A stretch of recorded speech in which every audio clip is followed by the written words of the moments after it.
महाप्रताप जनकवंशकुलसुदीप महादेव प्रसादित शिवधनु रक्षित सुरमुनि सुगुण गण सुसंसेवित क्षीरध्वज जनक भूपाल पराग बहुबला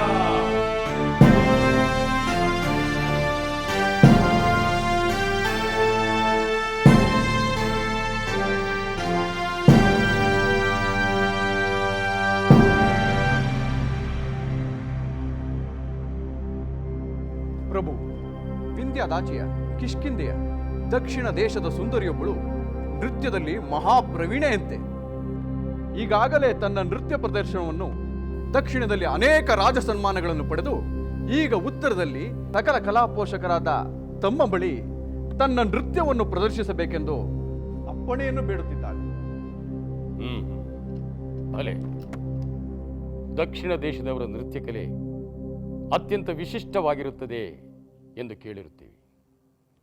ಆಗಬಹುದು, ನೃತ್ಯ ಆರಂಭವಾಗಲಿ.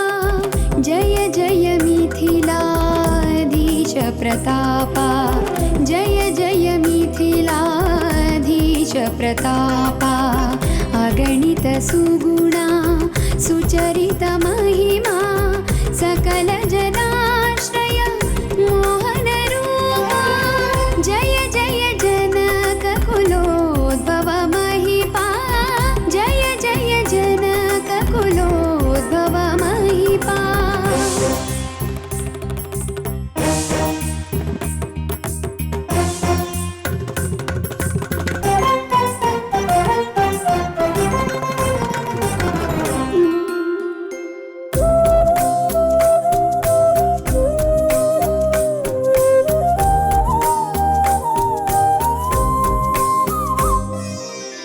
ಭುವನದ ಭಾಗ್ಯವೇ ದೊರೆಯಾಗಿಹುದು ಸುರಪುರ ಕೀರ್ತಿಯೇ ಮರೆಯಾಗಿಹುದು ಭುವನದ ಭಾಗ್ಯವೇ ದೊರೆಯಾಗಿಹುದು ಸುರಪುರ ಕೀರ್ತಿಯೇ ಮರೆಯಾಗಿಹುದು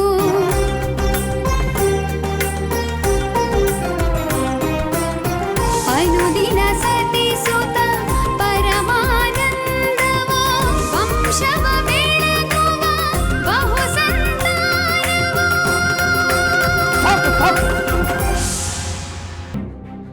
ಅಮಾತ್ಯರೇ, ಈ ನರ್ತಕಿಗೆ ಸೂಕ್ತ ಬಹುಮಾನವನ್ನಿತ್ತು ಕಳುಹಿಸಿಕೊಡಿ.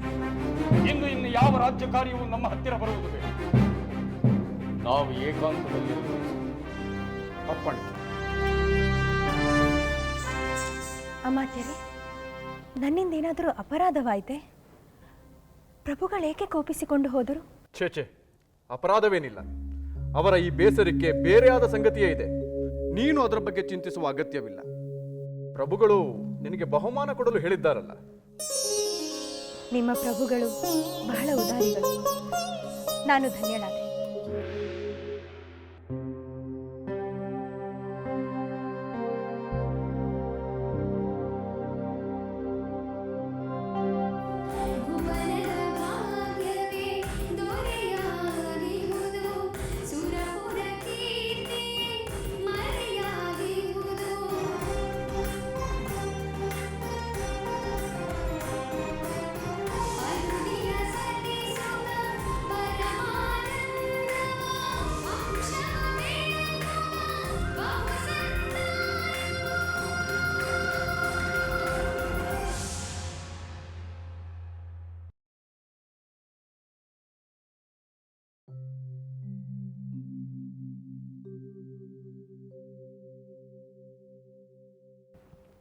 ಪ್ರಭು, ತಾವು ರಾಜ್ಯ ಕಾರ್ಯವನ್ನು ತೊರೆದು ಗಾನ ನಾಟ್ಯ ವಿಲಾಸವನ್ನು ಬಿಟ್ಟು ಹೀಗೆ ಏಕಾಂತದಲ್ಲಿ ಚಿಂತಿಸುವುದರ ಬದಲು ಇನ್ನೊಂದು ವಿವಾಹವಾಗಿ ಆ ಸತಿಯ ಪುಣ್ಯದಿಂದಲಾದರೂ ಸಂತಾನವನ್ನು ಬಯಸುವುದು ಒಳ್ಳೆಯದಲ್ಲವೇ? ಈ ರಾಜ್ಯದ ಉತ್ತಮ ಉತ್ತರಾಧಿಕಾರಿಯನ್ನು ಆ ಸತಿಯ ಪುಣ್ಯದಿಂದಲಾದರೂ ನೀವು ಪಡೆದುಕೊಂಡರೆ ಅದಕ್ಕಿಂತ ಬೇರೆ ಭಾಗ್ಯ ಇನ್ನಿಲ್ಲ. ನನಗೆ ಖಂಡಿತವಾಗಿಯೂ ಅದರಿಂದ ತುಂಬ ಆನಂದವಾಗುತ್ತದೆ ಪ್ರಭು. ಇಲ್ಲ ಸುಮೇಧ, ಇಲ್ಲ ಇಲ್ಲ.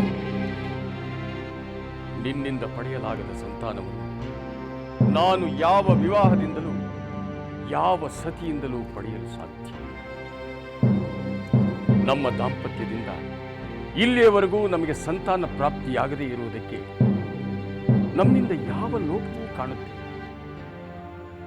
ಇದಕ್ಕೆಲ್ಲ ಪೂರ್ವಾರ್ಜಿತ ಕರ್ಮವೇ ಕಾರಣ. ಅದೇ ಇದನ್ನೆಲ್ಲ ತಡೆ ಹಿಡಿದು ಇದರ ನಿವಾರಣೆಗಾಗಿ ನಮಗೆ ಸಂತಾನ ಪ್ರಾಪ್ತಿಯಾಗಲು ಯಾವುದೋ ವಿಶೇಷವಾದ ದೈವಾನುಗ್ರಹವಾಗಿದೆ. ಸರಿಯಾಗಿ ಹೇಳಿದೆ ಮಹಾರಾಜ, ಸರಿಯಾಗಿಯೇ ಹೇಳಿದೆ. ಗುರುಗಳಾದ ಶತಾನಂದರಿಗೆ ಪ್ರಣಾಮಗಳು. ಅಭೀಷ್ಟ ಸಿದ್ಧಿರಸ್ತು. ಮಹಾರಾಜ, ಅಮಾತ್ಯರಿಂದ ವಿಷಯ ತಿಳಿಯಿತು. ನೃತ್ಯ ವೀಕ್ಷಣೆಯ ಸಂದರ್ಭದಲ್ಲಿ ಬೇಸರಗೊಂಡು ಏಕಾಂತ ಗೃಹದಲ್ಲಿ ಬಂದು ಚಿಂತೆ ಮಾಡುತ್ತಿದ್ದೀರಾ ಎಂದು ಅದಕ್ಕೆ ಸಾಂತ್ವನ ಹೇಳಲು ಬಂದೆ. ಗುರುವರಿಯ, ನನ್ನ ಸಮಸ್ಯೆಗೆ ಬಹಳ ದಿನಗಳಿಂದ ಪರಿಹಾರವನ್ನು ಹುಡುಕುತ್ತಿದ್ದೇನೆ. ಆದರೆ ಅಷ್ಟೊಂದು ನಿರಾಶನಾಗಬೇಡ ಮಹಾರಾಜ.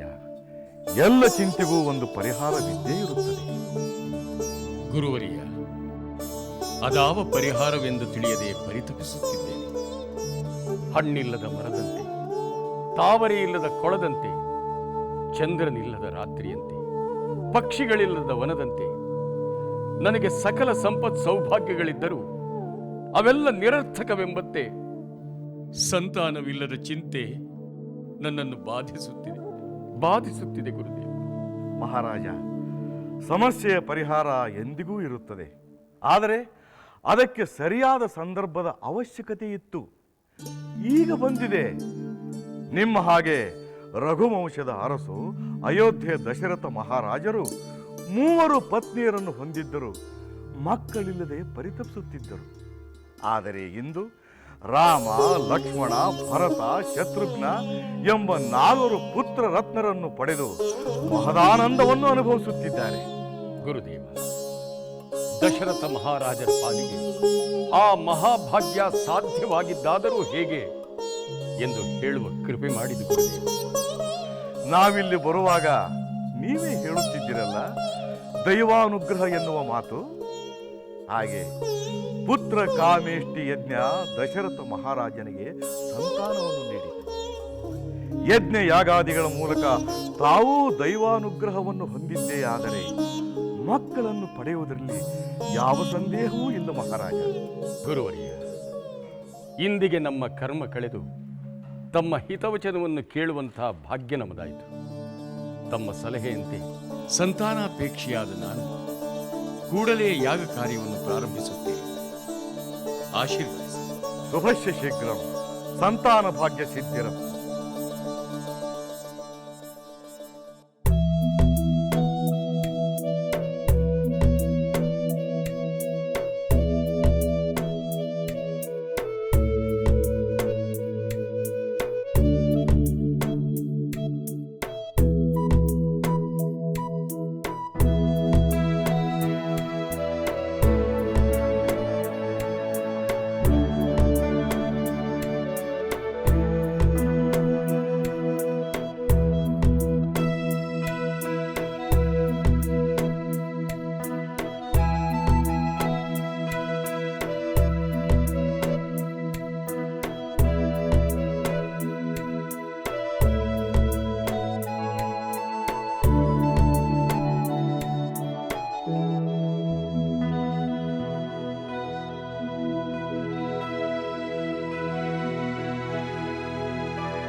ಪ್ರಭು, ಸಂತಾನಾಪೇಕ್ಷೆಯಿಂದ ತಾವುಗಳು ಮಾಡಬೇಕೆಂದಿರುವ ಯಾಗಕ್ಕೆ ಈ ಸ್ಥಳ ಸೂಕ್ತವಾಗಿದ್ದು ಫಲವತ್ತಾದ ಪ್ರದೇಶವಾಗಿದೆ.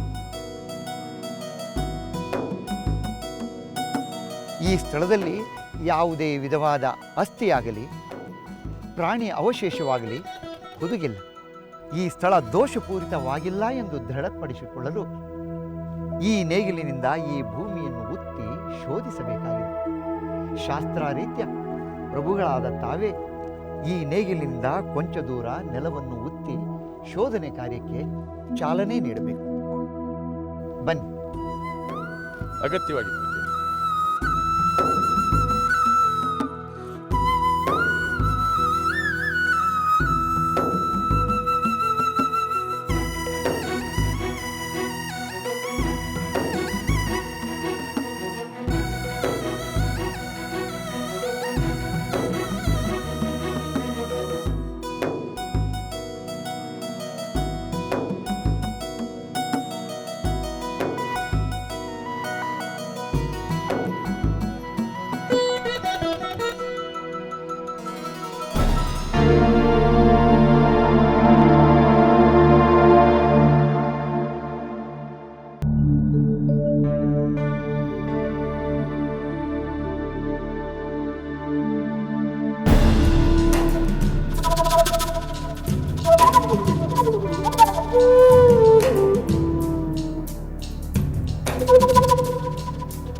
ಎತ್ತುಗಳಿಗೆ ಹೊಡೆಯಬೇಕು.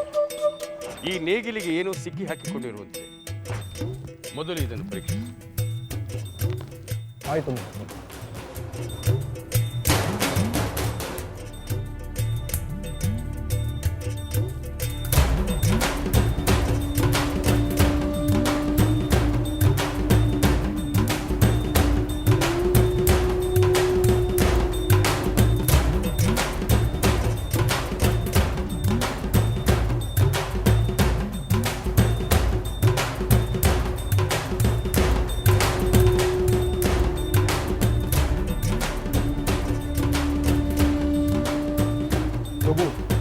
ಸ್ವರ್ಣಪೆಟ್ಟಿಗೆ ಇದೆ, ಅದೇ ನೇಗಿಲನ್ನು ತಡೆದಿದೆ.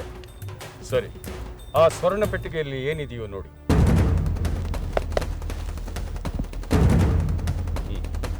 ತೆಗೆದು.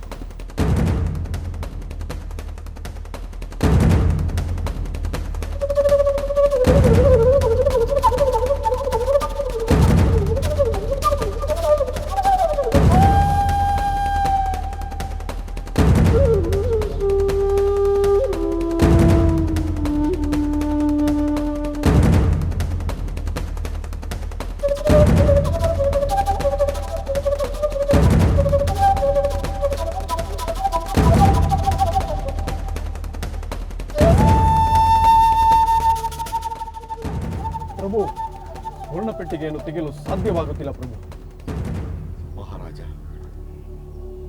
ಈ ಭೂಮಿ ತಾಯಿ ಧರಣಿ ದೇವಿ ತನ್ನೊಳಗೆ ರಕ್ಷಿಸಿ ಇರಿಸಿಕೊಂಡಿರುವ ಈ ಪೆಟ್ಟಿಗೆ ನಿಮಗೆ ಅನುಗ್ರಹಿಸಿರುವುದು. ಕಾರಣ ಈ ಸ್ವರ್ಣ ಪೆಟ್ಟಿಗೆಯನ್ನು ತಾವೇ ತೆಗೆಯಬೇಕು.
ಇದೆಂತಹ ಆಶ್ಚರ್ಯ, ಎಂತಹ ಆನಂದ!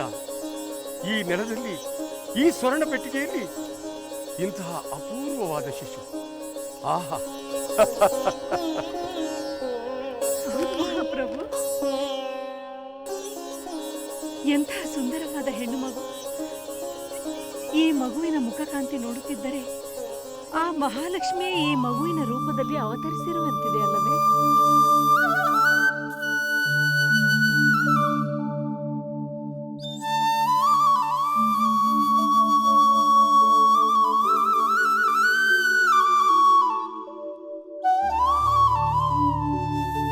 ನಿಜ ದೇವಿ, ಇಂತಹ ಸೌಂದರ್ಯ, ಇಂತಹ ಹಸನ್ಮುಖವಾದ ಶಿಶು ನಮಗೆ ಸಿಗಬೇಕಾದರೆ ಇದು ಸಾಮಾನ್ಯ ಶಿಶುವಲ್ಲ. ಗುರುವರ್ಯ, ನೀವೇನು ಹೇಳಿದಿರಿ? ಅನುಮಾನವೇ ಇಲ್ಲ ಮಹಾರಾಜ. ನೀವು ಸಂತಾನಾಪೇಕ್ಷೆಯಿಂದ ಯಾಗ ಮಾಡಲು ಭೂಶುದ್ಧಿ ನೋಡುವ ಸಲುವಾಗಿ ಉಳುಮೆ ಮಾಡುವಾಗಲೇ ಈ ಮಗು ಸಿಕ್ಕಿತು ಎಂದರೆ ಇದು ದೈವಾನುಗ್ರಹವೇ ಅಲ್ಲದೆ ಬೇರೆಯಲ್ಲ. ಈ ಶಿಶು ಆ ದೇವರು ನಿಮಗೆ ನೀಡಿದ ವರಪ್ರಸಾದವೇ ಹೊರತು ಇದರಲ್ಲಿ ಯಾವ ಸಂಶಯವೂ ಇಲ್ಲ.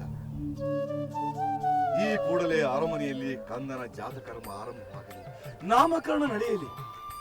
ಹೌದು ಮಹಾಪ್ರಭು, ಗುರುವರ್ಯರು ಹೇಳಿದಂತೆ ಈ ಮಗುವಿನ ತೊಟ್ಟಿಲಿನ ಶಾಸ್ತ್ರವನ್ನು ಆದಷ್ಟು ಬೇಗ ಮುಗಿಸಿ ಇದಕ್ಕೊಂದು ಹೆಸರಿಟ್ಟು ಕರೆದು ಮುದ್ದಾಡುವ ಆಸೆ ಆಗುತ್ತಿದೆ. ಆಗಲಿ ದೇವಿ, ನಿನ್ನಿಚ್ಛೆ ಇದ್ದಂತೆ ಆಗಲಿ. ಅಮಾತ್ಯರೇ, ಪ್ರಭು, ದೈವತಾ ಅನುಗ್ರಹದಿಂದ ನಮಗೆ ಈ ಶಿಶು ದೊರಕಿರುವುದರಿಂದ ನಮ್ಮ ರಾಜ್ಯದ ಎಲ್ಲ ದೇವಸ್ಥಾನಗಳಲ್ಲಿ ವಿಶೇಷ ಪೂಜೆಯಾಗಲಿ, ದಾನ ಧರ್ಮಾದಿಗಳು ಯಥೇಚ್ಛವಾಗಿ ನಡೆಯಲಿ. ನಮ್ಮ ರಾಜಧಾನಿಯು ಹಸಿರು ತೋರಣಗಳಿಂದ ಸಿಂಗಾರಗೊಳ್ಳಲಿ. ಈ ಮಗುವಿನ ನಾಮಕರಣ ಉತ್ಸವಕ್ಕೆ ನಮ್ಮ ಅರಮನೆಯಲ್ಲಿ ಗಾನ, ನೃತ್ಯ, ಹೋಮ ಹವನಗಳು ವಿಜೃಂಭಣೆಯಿಂದ ನೆರವೇರಲಿ.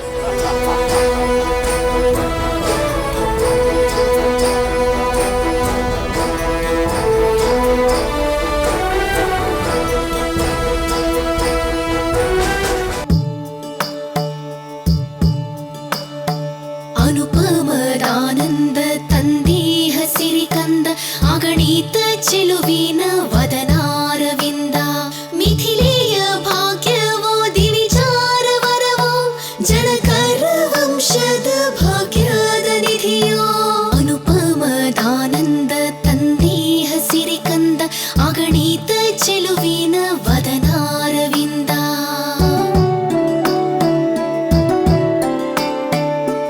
ಶಶಿತಾರ ಕಾಂತಿಯ ಕಣ್ಗಳು ನವರತ್ನಗಳ ಮೀರಿದ ಚೆಲುವು. ಅಷ್ಟಲಕ್ಷ್ಮಿಗಳ ಸಕಲ ಸಂಪದವು ಭುವಿಯಲ್ಲಿ ಸಿಕ್ಕಿತು ಅಪರೂಪದ ಮುತ್ತು.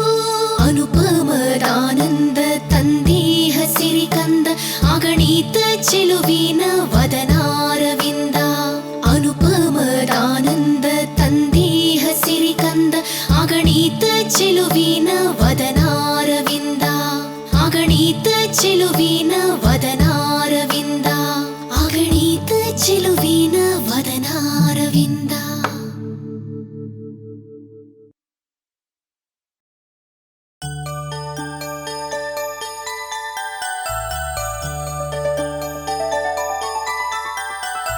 ಮಹಾರಾಜ, ಈ ಅರಮನೆಯಲ್ಲಿ ಹಿಂದೆಂದೂ ಕಾಣದ ಸಂಭ್ರಮ, ಸಂತೋಷ ಈ ಮಗುವಿನ ಆಗಮನದಿಂದ ಉಂಟಾಗಿದೆ. ಇನ್ನು ಈ ಮಗುವಿಗೆ ನಾಮಕರಣವಾಗಿ ಆ ಹೆಸರಿನಿಂದ ಈ ಕಂದ ಈ ಅರಮನೆಗೆ ಇನ್ನಷ್ಟು ಸಂಭ್ರಮೋಲ್ಲಾಸವನ್ನು ಉಂಟು ಮಾಡಲಿ. ಅಗತ್ಯವಾಗಿ ಗುರುದೇವ, ದೈವದತ್ತವಾಗಿ ಭೂತಾಯಿಯಿಂದ ದೊರೆತ ಬಗೆಯನ್ನು ನೆನೆಯುವಂತೆ, ಭೂಮಿಯ ಮೇಲೆ ನೇಗಿಲು ಮೂಡಿಸುವ ಗೆರೆಯನ್ನು ಸೀತಾ ಎಂದು ಕರೆಯುವಂತೆ ಈ ಮಗುವಿಗೆ ಸೀತಾ ಎಂದೇ ನಾಮಕರಣ ಮಾಡಬಹುದಲ್ಲವೇ? ಆಹಾ, ಅಗತ್ಯವಾಗಿ ನೇಗಿಲ ತುದಿಯಿಂದ ಎಳೆಯುವ ಗೆರೆಗೆ ಸೀತಾ ಎನ್ನುವಂತೆ ಈ ಮಗುವಿಗೆ ಸೀತೆ ಎನ್ನುವ ಹೆಸರು ಅನ್ವರ್ಥವಾಗಿದೆ ಮಹಾರಾಜ, ಅನ್ವರ್ಥವಾಗಿದೆ. ಮಹಾರಾಣಿ, ತಾವು ಕೂಡ ಈ ಮಗುವಿಗೆ ಒಂದು ಹೆಸರನ್ನು ಹೇಳಬಹುದಲ್ಲವೇ? ಜನಕ ವಂಶದ ಬೆಳಕಾಗಿ ಬಂದಿರುವ ಈ ಮಗುವನ್ನು ಜಾನಕಿ ಎಂದು ಕರೆಯುವ ಅಪೇಕ್ಷೆ ನನ್ನದು. ಆಹಾ, ಅದ್ಭುತ. ಸೀತಾ ಜಾನಕಿ ಸೊಗಸಾಗಿದೆ. ಮಗುವಿನ ಚಿಕ್ಕಪ್ಪನೆನಿಸಿಕೊಳ್ಳುವ ಕುಶಧ್ವಜ ಯುವರಾಜರು ಕೂಡ ಒಂದು ಹೆಸರನ್ನು ಸೂಚಿಸಬಹುದಲ್ಲವೇ? ಹೇಳುತ್ತೇನೆ ಗುರುಗಳೇ. ಮಿಥಿಲೆ ನಮ್ಮ ರಾಜ್ಯದ ರಾಜಧಾನಿ. ಈ ಮಗುವಿನ ಹೆಸರು, ಈ ರಾಜ್ಯದ ರಾಜಧಾನಿಯ ಹೆಸರು ಜೊತೆ ಜೊತೆಗೇ ಪ್ರಸಿದ್ಧಿಯಾಗಲು ಈ ಕಂದನನ್ನು ಮೈಥಿಲಿ ಎಂದು ಕರೆಯಲು ನಾನು ಅಪೇಕ್ಷಿಸುತ್ತೇನೆ. ಭಲೆ ಭಲೆ. ಆಹಾ, ಸೀತೆ, ಜಾನಕಿ, ಮೈಥಿಲಿ, ಅದ್ಭುತವಾಗಿದೆ. ಎಲ್ಲವೂ ಸೊಗಸಾಗಿದೆ. ಗುರುಗಳೇ, ನಾವೆಲ್ಲರೂ ಒಂದೊಂದು ಹೆಸರು ಸೂಚಿಸಿದಂತೆ ತಾವು ಒಂದು ಹೆಸರನ್ನು ಸೂಚಿಸಿದರೆ ನಮಗೆಲ್ಲರಿಗೂ ಸಂತೋಷವಾಗುತ್ತದೆ. ಅಗತ್ಯವಾಗಿ ಈ ಮಗು ದೊರೆತ ಬಗೆ, ಇದು ಬೆಳೆಯುವ ಸ್ಥಳ, ಬೆಳೆಯುವ ವಂಶ, ಈ ಕಂದನ ಹೆಸರಿಗೆ ಅನ್ವರ್ಥವಾಗುವಂತೆ ತಾವು ಮಾಡಿದ್ದೀರಿ. ನಾನು ಸಹ ನಿಮ್ಮ ವಂಶದ ಚರಿತ್ರೆಯಲ್ಲಿ ಚಿರಸ್ಥಾಯಿಯಾಗಿ ಉಳಿಯುವಂತಹ ಒಂದು ಹೆಸರನ್ನು ಸೂಚಿಸುತ್ತೇನೆ. ಜನಕನ ವಂಶದ ಪೂರ್ವಜರಲ್ಲಿ ಪ್ರಸಿದ್ಧರಾದಂಥ ರಾಜ ನಿಮಿ ಚಕ್ರವರ್ತಿ ತನ್ನ ದೇಹ ತ್ಯಜಿಸಿ ವಿದೇಹನಾಗಿ ಉಳಿದ ಕತೆ ತಮಗೆಲ್ಲರಿಗೂ ಗೊತ್ತಿರುವುದೇ. ಅಂತಹ ವಿದೇಹನ ವಂಶದ ರಾಜ್ಯಕ್ಕೆ ಮಹಾಲಕ್ಷ್ಮಿ ಸ್ವರೂಪಿಯಾಗಿ ದೊರೆತಂತಹ ಈ ಮಗುವನ್ನು ನಾನು ವೈದೇಹಿ ಎಂದು ಕರೆಯಬಹುದಲ್ಲವೇ? ಆಹಾ, ಅದ್ಭುತ ಅದ್ಭುತ. ಸೀತಾ, ಜಾನಕಿ, ಮೈಥಿಲಿ, ವೈದೇಹಿ ಎಲ್ಲವೂ ಸೊಗಸಾಗಿದೆ. ಈ ಮಗುವಿನ ಭಾಗ್ಯದಿಂದ ನಮ್ಮ ವಂಶದ ಕೀರ್ತಿ ಅಜರಾಮರವಾಗುವುದರಲ್ಲಿ ಯಾವ ಸಂದೇಹವೂ ನನಗಿಲ್ಲ. ಸಾವಧಾನ ಮಹಾರಾಜ, ಸಾವಧಾನ ಮಹಾರಾಜ.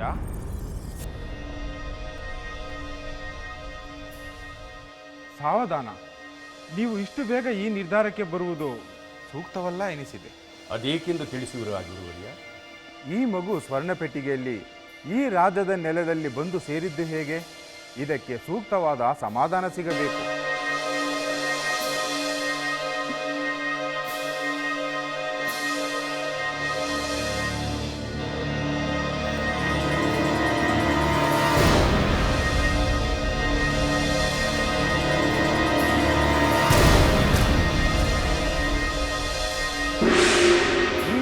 ಪೂರ್ವ ಚರಿತ್ರೆ ಗೊತ್ತಾದರೆ ಮಾತ್ರ ನಿರಾತಂಕವಾಗುವುದು. ಏಕೆಂದರೆ ಈ ಮಗುವು ದೇವರ ಪ್ರಸಾದವೋ ಅಥವಾ ಯಾವುದಾದರೂ ಅಸುರ ಶಕ್ತಿಯ ಅಸುಳೆಯ ರೂಪದಲ್ಲಿ ಅರಮನೆಯನ್ನು ಪ್ರವೇಶಿಸಿ ಅನಾಹುತ ಉಂಟು ಮಾಡುವ ಉದ್ದೇಶ ಹೊಂದಿದ್ದರೆ?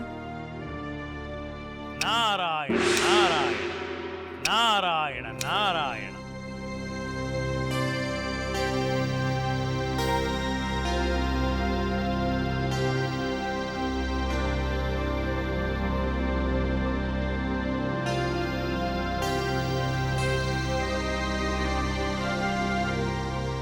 ತ್ರಿಕಾಲಜ್ಞಾನಿ, ತ್ರೈಲೋಕ್ಯ ಸಂಚಾರಿ ದೇವರ್ಷಿ ನಾರದರಿಗೆ ಸ್ವಾಗತ, ಸುಸ್ವಾಗತ. ಇಷ್ಟಾರ್ಥ ಸಿದ್ಧಿರಸ್ತು, ವಂಶೋಭಿವೃದ್ಧಿರಸ್ತು. ಬ್ರಹ್ಮಮಾನಸ ಪುತ್ರ ನಾರದ ಮಹರ್ಷಿಗೆ ನಮೋ ನಮಃ. ಗೌತಮರ ಪುತ್ರ ಶತಾನಂದರೇ, ಸೌಖ್ಯವೇ? ಪೂಜ್ಯರೇ, ತಮ್ಮ ಆಶೀರ್ವಾದದಿಂದ ದೈವಾನುಗ್ರಹದಿಂದ ಎಲ್ಲವೂ ಶುಭವಾಗುತ್ತಿದೆ. ಜನಕ ಮಹಾರಾಜರಿಗೆ ಯಾಗಭೂಮಿಯಲ್ಲಿ ದೈವ ಸ್ವರೂಪಿಯೋ ಎಂಬಂತಹ ಹೆಣ್ಣು ಮಗು ದೊರೆತು ಅದಕ್ಕೀಗ ಸೀತೆ, ಜಾನಕಿ, ಮೈಥಿಲಿ, ವೈದೇಹಿ ಎಂದು ನಾಮಕರಣದ ಸಂಭ್ರಮ ನಡೆದಿರುವಾಗ ತಮ್ಮಂತಹ ಮಹರ್ಷಿಗಳ ಆಗಮನ ತಂಗಾಳಿಗೆ ಪರಿಮಳ ಬೆರೆತಂತೆ ಈ ಅರಮನೆಗೆ ಸಂತೋಷವನ್ನು ಇಮ್ಮಡಿಯಾಗಿ ತಂದಿದೆ ಗುರುದೇವ. ತಂಗಾಳಿಯೂ ಇಲ್ಲಿಯದೆ, ಪರಿಮಳವೂ ಇಲ್ಲಿಯದೆ. ನಾರದನ ನಾಸಿಕಕ್ಕೆ ಅದು ಎಲ್ಲಿಯೋ ತಿಳಿಯಿತು. ಶತಾನಂದರೆ, ಇಂತಹ ಸಂಭ್ರಮೋತ್ಸಾಹದ ಸಂದರ್ಭದಲ್ಲಿ ಇಲ್ಲಿಗೆ ಬರಲು ನನ್ನ ಮನಸ್ಸಿಗೆ ಆನಂದವು ಹೆಚ್ಚಿಸಿದೆ. ಇಂತಹ ಸಂಭ್ರಮೋತ್ಸಾಹದ ಸಂದರ್ಭದಲ್ಲಿ ಇಲ್ಲಿಗೆ ಬರಲು ನನ್ನ ಮನಸ್ಸಿಗೆ ಆನಂದವು ಹೆಚ್ಚಿಸಿದೆ. ದೇವತಾ ಸ್ವರೂಪಿಯಾದ ಈ ಮಗುವನ್ನು ನೋಡುವ ಭಾಗ್ಯವು ಈಗ ನನ್ನದಾಗಿದೆ. ಮಹರ್ಷಿ, ತಾವು ಈ ಮಗುವನ್ನು ಕಂಡೊಡನೆ ಏನನ್ನೂ ನೆನಪಿಸಿಕೊಂಡವರಂತೆ ತೋರುತ್ತದೆ. ಈ ಮಗುವು ನಮ್ಮ ರಾಜ್ಯದಲ್ಲಿ ಹೇಗೆ ಸಿಕ್ಕಿತು ಎಂಬ ಪ್ರಶ್ನೆ ನನ್ನ ಮನಸ್ಸಿನಲ್ಲಿ ಮೂಡಿರುವಾಗಲೇ ತಮ್ಮ ಆಗಮನವಾಯಿತು. ಈ ನನ್ನ ಪ್ರಶ್ನೆಗೆ ತಮ್ಮಿಂದ ಸರಿಯಾದ ಉತ್ತರವನ್ನು ನಿರೀಕ್ಷಿಸುತ್ತಿದ್ದೇನೆ. ಅಗತ್ಯವಾಗಿ ಮಹಾರಾಜ. ಇಳೆ ಮಳೆಯನ್ನು ಬಯಸುತ್ತದೆ, ಮಳೆ ಇಳೆಗೆ ಬರಲು ಕಾತರಿಸುತ್ತದೆ. ಹಾಗೆಯೇ ಹೇಳುವ ಕೇಳುವ ಬಯಕೆ ಇದ್ದರೆ ತಿಳುವಳಿಕೆಯ ಬಳ್ಳಿ ಬೆಳೆಯುತ್ತದೆ. ನಿನಗೆ ತಿಳಿಸಬೇಕಾದ ವಿಚಾರವನ್ನು ತಿಳಿಸಲು ನನಗೆ ಯಾವ ಅಭ್ಯಂತರವೂ ಇಲ್ಲ. ಈ ಮಗು ನಿನಗೆ ಸಿಗುವ ಮುನ್ನ ಈ ಮಗುವಿನ ಹಿಂದಿನ ಅವತಾರದ ಕಥೆಯನ್ನು ಈಗ ನಿನಗೆ ತಿಳಿಸುತ್ತೇನೆ.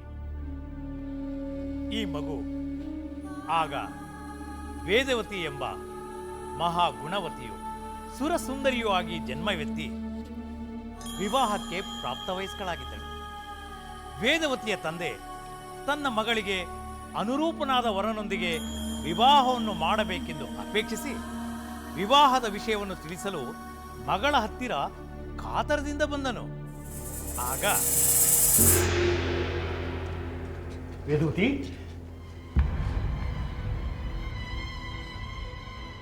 ವೇದವತಿ, ಏನಿದು? ನಿನಗೆ ಸೂಕ್ತವಾದ ವರನನ್ನು ಹುಡುಕಿ ನಿನ್ನ ವಿವಾಹ ಮಾಡಬೇಕೆಂದು ಖಾತರಿಸಿ ಅಷ್ಟ ದಿಕ್ಕುಗಳಿಗೂ ಸೂಕ್ತ ವರನನ್ನು ಹುಡುಕಲು ಅಮಾತ್ಯರನ್ನು ಕಳುಹಿಸಿದ್ದೇವೆ. ಪರಾಕ್ರಮಶಾಲಿಗಳು, ಸತ್ಕುಲ ಪ್ರಸೂತರು, ಸಕಲ ವಿದ್ಯಾ ಪಾರಂಗತರು ಆದ ಉತ್ತಮೋತ್ತಮ ಗುಣಗಳುಳ್ಳ ವರಗಳನ್ನು ಶೋಧಿಸುತ್ತೇವೆಂದು ಅವರಿಗೆ ಸಂದೇಶ ಬರುತ್ತದೆ. ಅವೆಲ್ಲವನ್ನು ನಿನಗೆ ತಿಳಿಸಿ ನೀನು ಇಷ್ಟಪಟ್ಟ ವರನೊಂದಿಗೆ ನಿನ್ನ ವಿವಾಹ ನಡೆಸಬೇಕೆಂದ ಅಭಿಲಾಷೆಯಿಂದ ಬಂದರೆ ಈ ರೀತಿ ತಪಸ್ವಿನಿಯಂತೆ ವೇಷ ತೊಟ್ಟಿರುವುದೇತಕ್ಕೆ? ಈ ನಿನ್ನ ವೇಷವನ್ನು ನೋಡಿದರೆ ನೀನು ವೈರಾಗ್ಯವನ್ನು ಹೊಂದಿರುವಂತೆ ನಮಗೆ ಆತಂಕವಾಗುತ್ತಿದೆ. ಇಲ್ಲ ಅಪ್ಪಾಜಿ, ಇಲ್ಲ. ನಿಮಗೆ ಆತಂಕ ಬೇಡ. ನಾನು ವಿವಾಹ ಮಾಡಿಕೊಳ್ಳುವುದಕ್ಕಾಗಿ ಈ ತಪಸ್ಸನ್ನು ಮಾಡಲು ನಿರ್ಧರಿಸಿದ್ದೇನೆ. ವೇದವತಿ, ಏನಿದು ವಿಚಿತ್ರ? ತಪಸ್ಸಿಗೂ ವಿವಾಹಕ್ಕೂ ಎಲ್ಲಿಯ ಸಂಬಂಧ? ಅಪ್ಪಾಜಿ, ಹಿಮವಂತನ ಮಗಳು ಗಿರಿಜೆ ತಪಸ್ಸನ್ನು ಮಾಡಿ ತಾನೆ ಆ ಶಂಕರನನ್ನು ಪಡೆದಿದ್ದು. ವೇದವತಿ, ದಾಕ್ಷಾಣಿ ಅಗಲಿಕೆಯಿಂದ ಪರಮ ವಿರಾಗಿಯಾಗಿದ್ದ ಪರಮೇಶ್ವರನನ್ನು ವರಿಸಲು ಆ ಗಿರಿಜೆಗೆ ತಪಸ್ಸು ಮಾಡುವುದೊಂದನ್ನು ಬಿಟ್ಟು ಅನ್ಯ ಮಾರ್ಗವಿರಲಿಲ್ಲ. ಅಪ್ಪಾಜಿ, ಮಹಾದೇವನನ್ನು ಒಲಿಸಿಕೊಳ್ಳಲು ಗಿರಿಜಿಗೆ ತಪಸ್ಸನ್ನು ಬಿಟ್ಟು ಹೇಗೆ ಅನ್ಯ ಮಾರ್ಗ ಇರಲಿಲ್ಲವೋ ಹಾಗೆ ನನಗೂ ಮಧುಸೂದನನ್ನು ಒಲಿಸಿಕೊಳ್ಳಲು ತಪಸ್ಸನ್ನು ಬಿಟ್ಟು ಅನ್ಯ ಮಾರ್ಗವಿಲ್ಲ ಅಪ್ಪಾಜಿ. ಮಧುಸೂದನ ಅಂದ್ರೆ? ಕ್ಷೀರಸಾಗರ ಶಾಯಿ, ಶೇಷಶಯನ, ಶಂಕುಚಕ್ರ ಕಥಾಧಾರಿ, ವೈಕುಂಠ ದೊರೆಯ ಪದ್ಮನಾಭನನ್ನು ನನ್ನ ಪತಿಯಾಗಿ ಪಡೆಯಲು ನಾನು ತಪಸ್ಸು ಮಾಡಲು ನಿರ್ಧರಿಸಿದ್ದೇನೆ ಅಪ್ಪಾಜಿ. ದಯಮಾಡಿ ನನ್ನನ್ನು ಆಶೀರ್ವದಿಸಿ ಅಪ್ಪಾಜಿ, ಆಶೀರ್ವದಿಸಿ. ವೇದವತಿ, ಈ ನಿನ್ನ ಅಸಾಧ್ಯವಾದ ಅಪೇಕ್ಷೆಗೆ ಆಶೀರ್ವಾದ ಮಾಡುವ ಅವಿವೇಕತನವನ್ನು ನಾನು ತೋರಲಾರೆ. ಈ ನಿನ್ನ ನಿರ್ಧಾರವನ್ನು ಬಿಟ್ಟು ನಾನು ಹುಡುಕಲು ಕಳುಹಿಸಿರುವ ಭೂಲೋಕದ ರಾಜ ಮಹಾರಾಜರುಗಳಲ್ಲಿ ಯಾರನ್ನು ಬೇಕಾದರೂ ಇಷ್ಟಪಡು. ಇಲ್ಲ ಅಪ್ಪಾಜಿ, ಇಲ್ಲ. ಆ ವಿಷ್ಣುವೇ ನನ್ನ ಪತಿ. ಆ ವಿಷ್ಣುವನ್ನಲ್ಲದೆ ಬೇರ್ಯಾರನ್ನು ಎಂದಿಗೂ ನಾನು ವರಿಸಲಾರೆ ಅಪ್ಪಾಜಿ, ವರಿಸಲಾರೆ. ವೇದವತಿ, ಮಗಳೆಂಬ ಮಮಕಾರದಿಂದ ಮೃದು ವಚನಗಳನ್ನು ಆಡುತ್ತಿರುವ ನಾನು ಅದನ್ನು ಮರೆತು ಕಠಿಣವಾಗಿ ಬುದ್ಧಿ ಹೇಳಬೇಕಾಗುತ್ತದೆ. ಅಪ್ಪಾಜಿ, ತಂದೆಯಾಗಿ ನೀವು ನನ್ನನ್ನು ದಂಡಿಸಬಹುದು, ಆದರೆ ಮಹಾವಿಷ್ಣುವನ್ನು ನನ್ನ ಪತಿಯಾಗಿ ಪಡೆಯುವ ನನ್ನ ನಿರ್ಧಾರವನ್ನು ನೀವು ಎಂದಿಗೂ ಬದಲಾಯಿಸಲು ಸಾಧ್ಯವಿಲ್ಲ ಅಪ್ಪಾಜಿ, ಸಾಧ್ಯವಿಲ್ಲ. ವೇದವತಿ, ನಿನ್ನ ಅವಿವೇಕತನ ಅತಿಯಾಯಿತು. ಸ್ವಾಮಿ, ಸ್ವಾಮಿ, ಇದರಲ್ಲಿ ವೇದವತಿಯ ಅವಿವೇಕವೇನೂ ಇಲ್ಲ. ನೀವು ಮರೆತಿದ್ದೀರ. ನಾನೇನು ಮರೆತಿದ್ದೇನೆ ದೇವಿ? ಹೇಳುತ್ತೇನೆ ಸ್ವಾಮಿ. ನಾವು ಮಹಾಲಕ್ಷ್ಮಿಯೇ ನಮ್ಮ ಮಗಳಾಗಿ ಜನಿಸಬೇಕೆಂದು ತಪಸ್ಸು ಮಾಡಿ ವರ ಪಡೆಯಲಿಲ್ಲವೇ?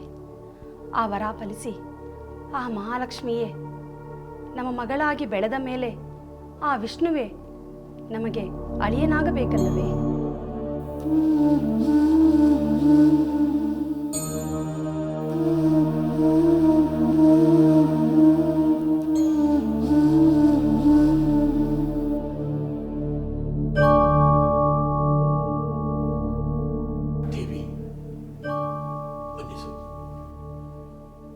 ಮಗಳೆಂಬ ಮಮಕಾರದಲ್ಲಿ ಆ ಮಹಾಲಕ್ಷ್ಮಿಯೇ ಈ ವೇದವತಿ ಎಂಬುದನ್ನು ಮರೆತು ಸಾಮಾನ್ಯಳೆಂದು ತಿಳಿದು ತಪ್ಪು ಮಾಡಿಬಿಟ್ಟೆ. ಸ್ವಾಮಿ, ಎಷ್ಟೋ ಬಾರಿ ನಾನು ತಾಯಿಯಾದರೂ ಕೂಡ ಮಗಳೆಂಬ ಮಮತೆಯ ಪ್ರವಾಹದಲ್ಲಿ ಮಹಾಲಕ್ಷ್ಮಿಯೇ ಸ್ವರೂಪ ಆಗಿರುವುದನ್ನು ಮರೆತು ವರ್ತಿಸಿದೆ. ಈಗ ನಮ್ಮ ತಪ್ಪು ನಮಗೆ ಅರಿವಾಯಿತಲ್ಲವೇ? ಇನ್ನಾದರೂ ವೇದವತಿಯ ಸಾಧನೆಗೂ ಗುರಿಗೂ ನಾವು ಆಶೀರ್ವದಿಸಬೇಕಲ್ಲವೇ? ಖಂಡಿತ ದೇವಿ, ಖಂಡಿತ. ವೇದವತಿ, ನನ್ನ ಕಠಿಣವಾದ ಮಾತುಗಳನ್ನು ಮನ್ನಿಸಮ್ಮ. ನಿನ್ನ ಅನಂತ ಕಾಲದ ಪತಿಯನ್ನು ಈ ಅವತಾರದಲ್ಲಿ ನೀನು ಹೊಂದಲೇಬೇಕು. ನಿನ್ನ ತಪಸ್ಸಿಗೆ ಶ್ರೀಹರಿ ಒಲಿದು ಮತ್ತೆ ನಿನ್ನನ್ನು ವರಿಸಲೇಬೇಕು. ಅಪ್ಪಾಜಿ, ಇಷ್ಟು ವರ್ಷಗಳ ಕಾಲ ನೀವು ನನ್ನನ್ನು ಸಲಹಿದಿರಿ, ಆನಂದ ನೀಡಿದಿರಿ. ಈಗ ನನ್ನ ಮನೋಭಿಲಾಷೆಯನ್ನು ಅರಿತು ನನ್ನನ್ನು ಆಶೀರ್ವದಿಸಿದಿರಿ. ನಿಮಗೆ ನನ್ನ ಅನಂತ ಅನಂತ ಧನ್ಯವಾದಗಳು ಅಪ್ಪಾಜಿ, ಧನ್ಯವಾದಗಳು. ನಾನಿನ್ನು ತಪಸ್ಸಿಗೆ ತೆರಳುತ್ತೇನೆ ಅಪ್ಪಾಜಿ. ನನ್ನನ್ನು ಆಶೀರ್ವದಿಸಿ ಅಪ್ಪಾಜಿ, ನನ್ನನ್ನು ಆಶೀರ್ವದಿಸಿ.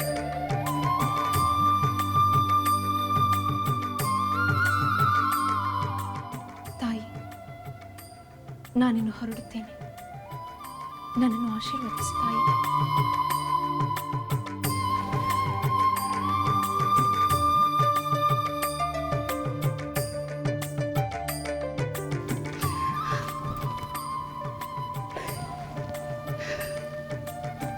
ಬರುತ್ತೇನೆ ತಾಯಿ.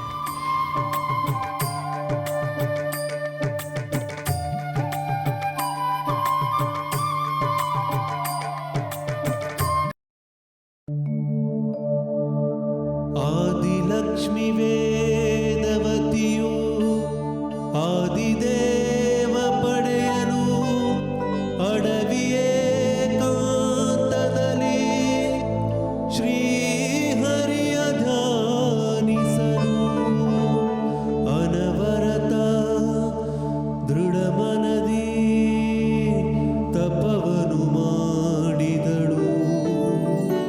ನಡೆಯುವುದೋ ಈ ವಧು ಕಲ್ಯಾಣವು, ಮರೆಯುವುದೋ ವಿಧಿ ವಿಲಾಸವು.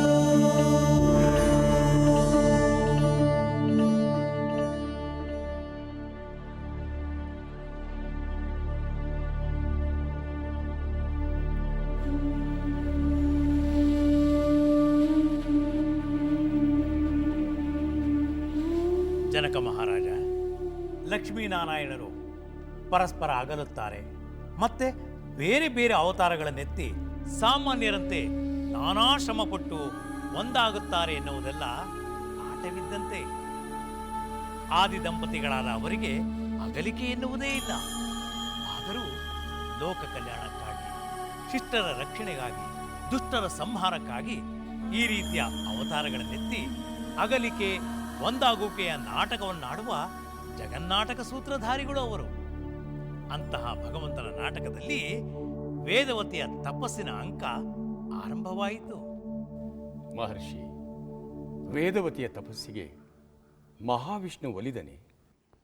ವೇದವತಿಯು ವಿಷ್ಣುವನ್ನು ಪಡೆಯಲು ತಪಸ್ಸನ್ನು ಮಾಡುತ್ತಿರುವಾಗ ಸಾಂಬನೆಂಬ ಮಹಾದೈತ್ಯನೊಬ್ಬ ಅಲ್ಲಿಗೆ ಬಂದ.